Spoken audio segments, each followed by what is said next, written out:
Hi there, this is Ashley Jones, and today I'm going to show you how to restore an old cast iron skillet.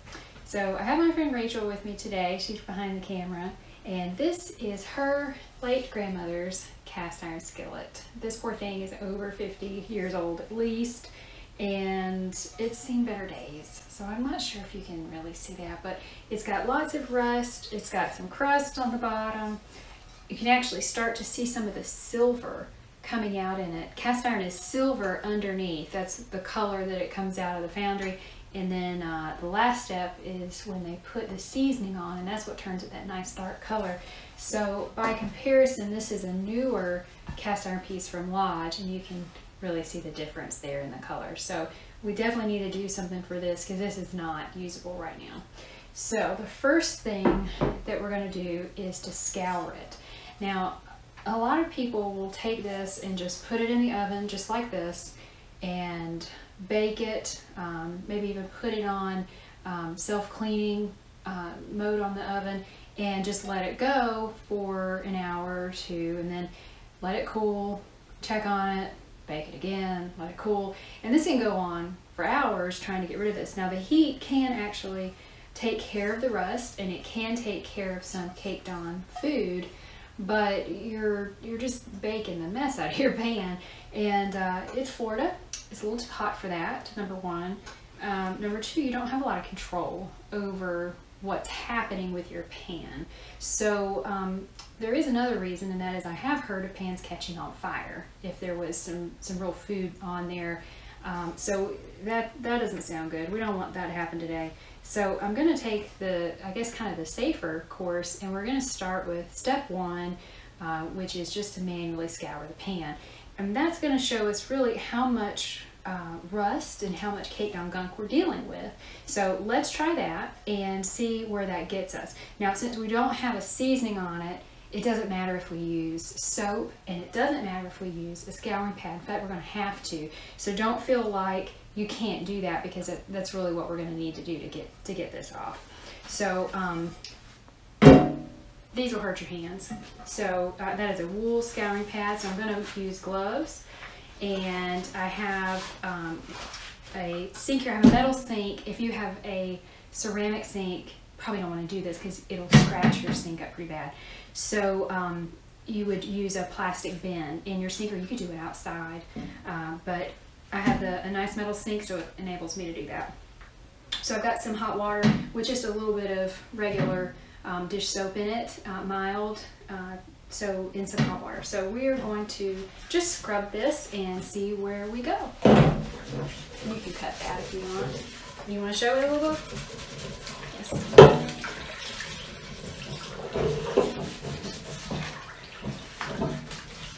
I'm already starting to see a lot of rust come off this.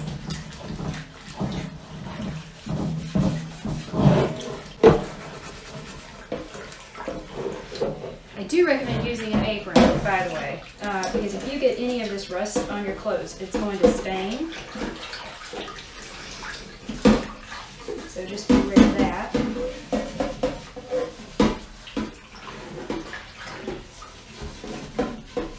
You want to get the sides. You want to get the back too, the bottom of the pan.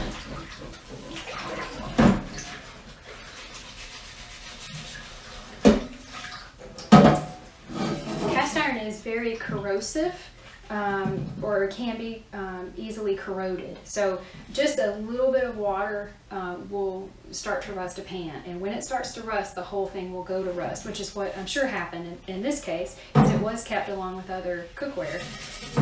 So we want to make sure we get all of the rust off, or it'll spread.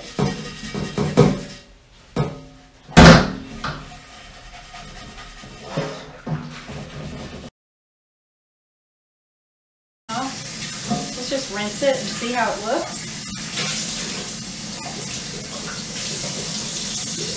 Already it looks like a different pan, but it looks like a silver pan because it's going back to its natural color there. So I have a very ugly looking towel. This is my cast iron towel. I recommend that you have one of these that you are willing to let stain. This is actually clean, but cast iron will stain if you get a little bit of that seasoning on your towel. So I recommend a towel over paper towels because you will go through a roll trying to dry this repeatedly. And also paper towels leave lint, and that's not going to be helpful for what we're doing. So just sacrifice one of your towels and use it for this. So you can see how silver that is, but we still have rust in there. A lot of that crust came off the bottom though. In fact, I think it all did. So that's good. We don't have to worry so much about that. Maybe there's just a little bit here. You can see the markings on it now, 7P. So you can research this and kind of find out where the pan came from, which is really cool. The brand name's not on there. They didn't do that back in the day. Okay, so I'm not really feeling a lot of crusty bits on here anymore. It's very smooth, and that's another thing that you'll notice. This is a very smooth skillet, and this one has texture to it, and the difference is manufacturer. So this is a newer skillet, and it has lots of texture to it. It's by Lodge, and this one that's Rachel's is very smooth. There are a lot of people who have preference on this, and they will actually scour their textured pans to get them as smooth as this. I don't recommend that. It's texture for a reason. It's texture to help keep that seasoning coating on there. So when it comes to seasoning this, we're just going to keep in mind that the seasoning doesn't have as much to stick to, but both work really well at being non-stick even without chemicals, which is what cast iron is all about. So I think we've done a pretty decent job of getting it to this point, but you can still see a lot of rust in here, and I only have so much elbow grease. So the next step that we're going to do is kind of cool. We're going to use the drill, and I have a cordless one, but this one's got more oomph to it. Any kind of drill like this will usually accept a brush like this. So I think Robbie got this for $4 at Harbor Freight. So it's not expensive. I'm talking about the brush. It's not very expensive, and it's something that you could potentially find other uses for, though I can't think of any at the moment. But it's extremely helpful when it comes to cleaning your cast iron. So we want the pan to be pretty dry. We don't want to get the drill wet. But I'm going to go ahead and drill this down a little bit. Again, it's already really smooth. I'm not worried about the texture. I'm not worried about coating, the seasoning or anything like that. We're just trying to get that rust off. So we'll see what happens with the drill.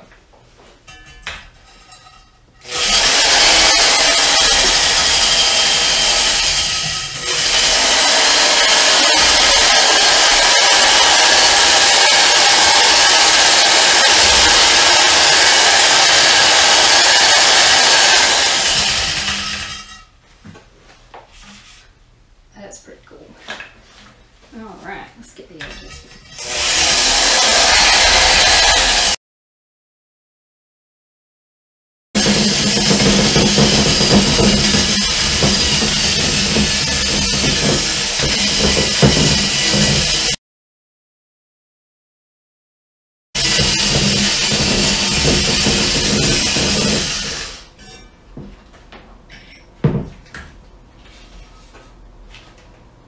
Alright, let's rinse that out. And I'm going to let this water out because that's not going to help us anymore.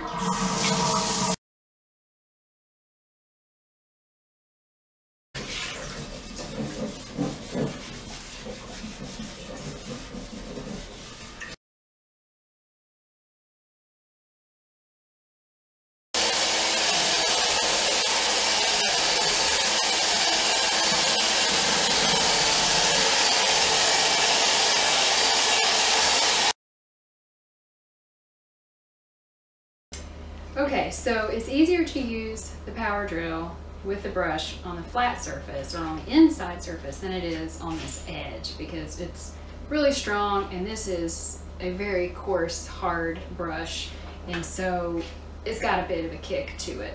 So it might be worth using a little more elbow grease than to use the drill when it comes to the edges especially. So just be careful with the drill and don't go beyond your physical abilities by any means.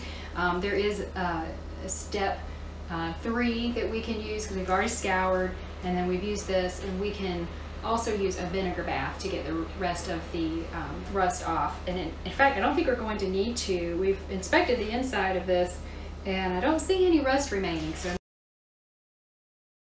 now we're just trying to get it off the back. So I'm going to use a little more elbow grease, and I think it's going to come off. If it doesn't, we'll see about that vinegar bath.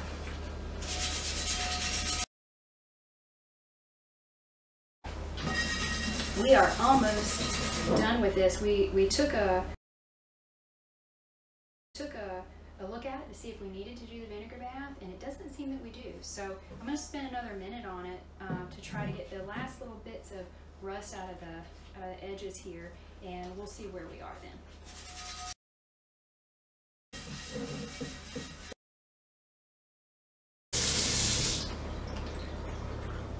Okay, it's looking really good, but I'm seeing some pieces right along the curve here, and I'm just having a hard time getting that last little bit of rust out.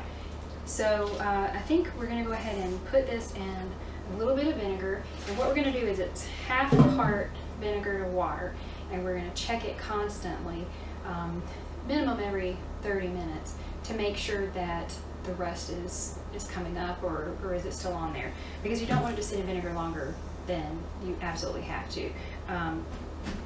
Vinegar is not overly corrosive, but with cast iron you always want to be careful. So I'm going to get that set up, and I'm just going to do it in my nice metal sink, and I'm actually going to check it really just within 5 minutes, because I don't think it's going to take very long. Okay folks, so we got to looking at this cast iron skillet once it really dried, and we started seeing more rust than we did before. So that's a good reminder that it is very crucial to look at it once it's completely dry, or it will fool you. So I put it in a vinegar bath, and it's 1 part water, 1 part vinegar. So I'm going to do a little scrape again, because I'm seeing a lot of rust come off. It's on my hands. I'm going to put my gloves back on and rinse this off. You can see still have some of the seasoning coming off too. Let's see where it stands now, and if we need to do some more. So it's been in the vinegar bath for 30 minutes. And I checked on it several times during that time. Okay, I'm just going to use my Brillo pad again, just to scrape some of that rust off. The vinegar helps to release it a little bit, but we have to get it off still, and sometimes that's a little bit of a separate step.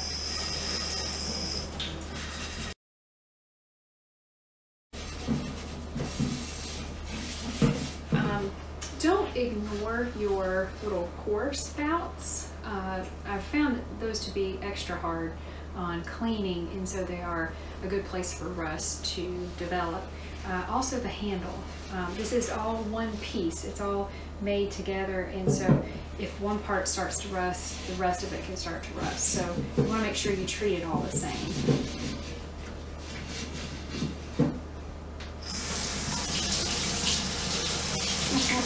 It's coming off now.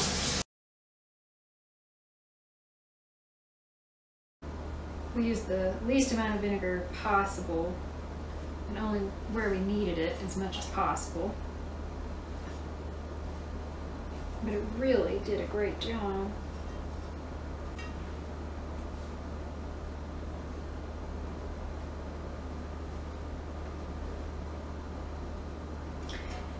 I don't see any more rust. So we're going to give it a second just to make sure it's completely dry, and look at it really well in the light, and I think we might be ready to go ahead and re-season this puppy. So we'll be back in just a second. Okay, folks, so after some review and deliberation, we decided to go ahead and let the cast iron skillet soak a little bit more, and I flipped it over to get the bottom, or actually the top, to where it could be completely submerged. So, because we did the bottom the first time and now we've done the top. So I'm going to scrub this one more time, and I said it before, but I'm pretty sure that we have now gotten all of the rust off. So I'm going to scrub it off now that it's loosened up.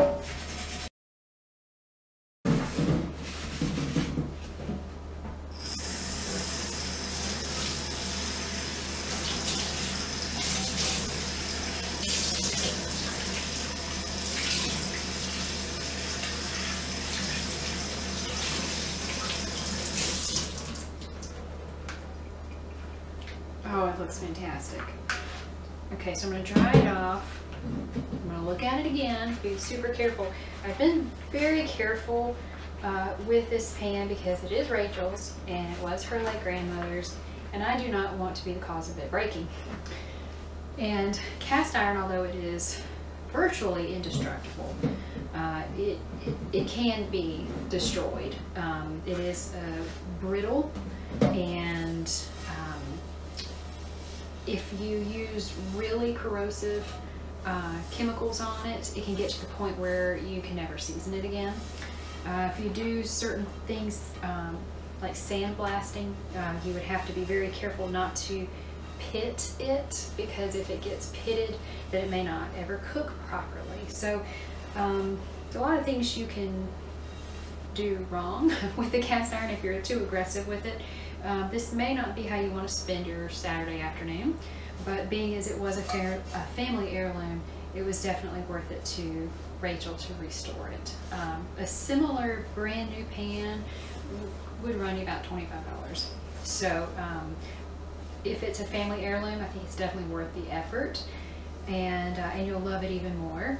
If it's not a family heirloom and you found it at a garage sale, that may not be worth the effort. So that's up to you. But this pretty little silver pan, I think, looks perfect now.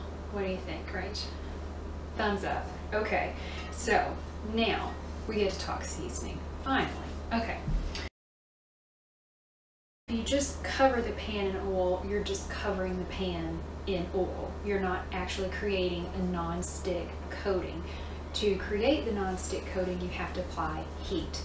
And so we need to apply an oil, and we need to bake it so it's completely heated. On the stove, it's not gonna get to the right temperature long enough. So we're gonna bake it, and we're gonna bake it at a temperature sufficient to basically get that oil hot and kind of melt it into the cast iron. So what happens from a scientific standpoint is that the oil creates a polymer coating, and that's like it's kind of like a chemical nonstick coating, but it's not chemical. So it's a nice nonstick coating that is safe for us to eat off of. So we are going to have to pick an oil and then bake this for about an hour, and then we're going to check it, let it cool, and probably have to bake it a few times. So I talked with Rachel, and we decided to use flaxseed oil. Now I'm going to grab it here from the fridge. Now, flaxseed oil is known to be a really good oil for this purpose because it creates a very strong polymer bonding to the cast iron. This kind has been particularly, it's been processed again, which will allow it to work at a higher temperature. Flaxseed normally is like 225 for the smoke point, but this particular kind goes up to 400. So it's important to know what your smoke point is, because if you coat your pan, put it in the oven, and it's too high, you're going to fill your kitchen with smoke, and that smoke is not something you want to breathe. So we're going to coat this pan, we're going to put it in the oven. I'm going to get it up to 400, and that is the smoke point, so I don't want to keep it on there, and I don't want to go over that. But we're going to get up to 400 and then drop it back down for a while, and I'm going to let it cook for an hour.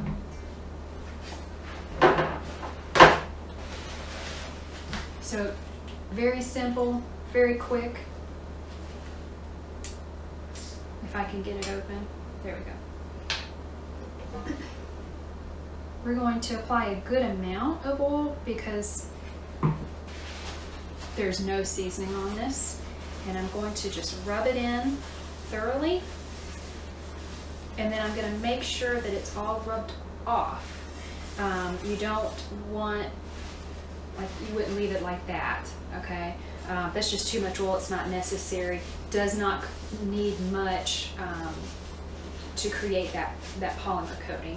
So I'm just going to coat every inch of it, and then I'm going to get my oven going here. We're going to let it go for an hour, and I'm going to do the top, again the bottom, and the handle, and we'll be back to see what it looks like. Okay, so we have coated our pan, which already looks nice. We coated it with flax oil, and I'm ready to put it in the oven to bake it to create that non-stick coating. However, I wanted to mention, just in case I've got too much oil on here, I don't want it dripping into the oven, and so I'm going to place this pan on the rack underneath it. So I'm going to put this on the rack, I'm going to put this on the rack above it, upside down, so that that oil doesn't cool into the pan. So that's what we're going to do right now. It's preheating, but that's fine. We'll go ahead and do it. And stick it in there.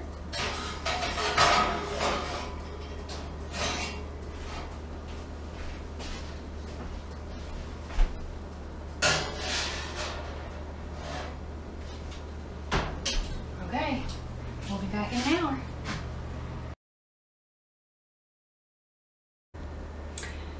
Okay, we are back. Our skillet has been in the oven for an hour, and hopefully it's finished making that nice non-stick coating using that flax wool. So we're going to get out and see what it looks like. Woohoo, it's not silver anymore.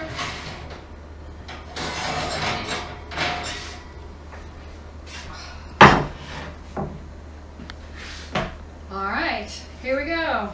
A little test. So I'm comparing it next to a newer Lodge skillet there, and I think it's gonna pass muster.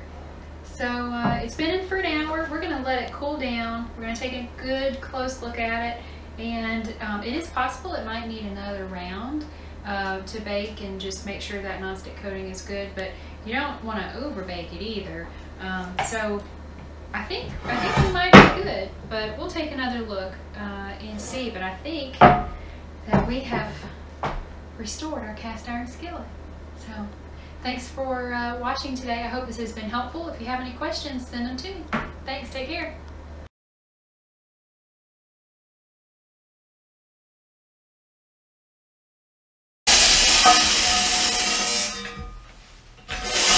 Oh! Maybe we don't need to show that part. Oh, you like that part? Okay.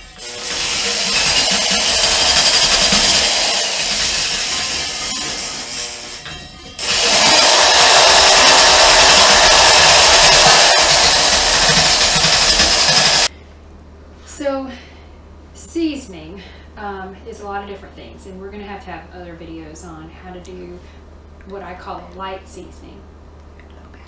Okay, thank you. We'll do it quickly and we'll plug in. Thank you. I have low battery. Okay, so how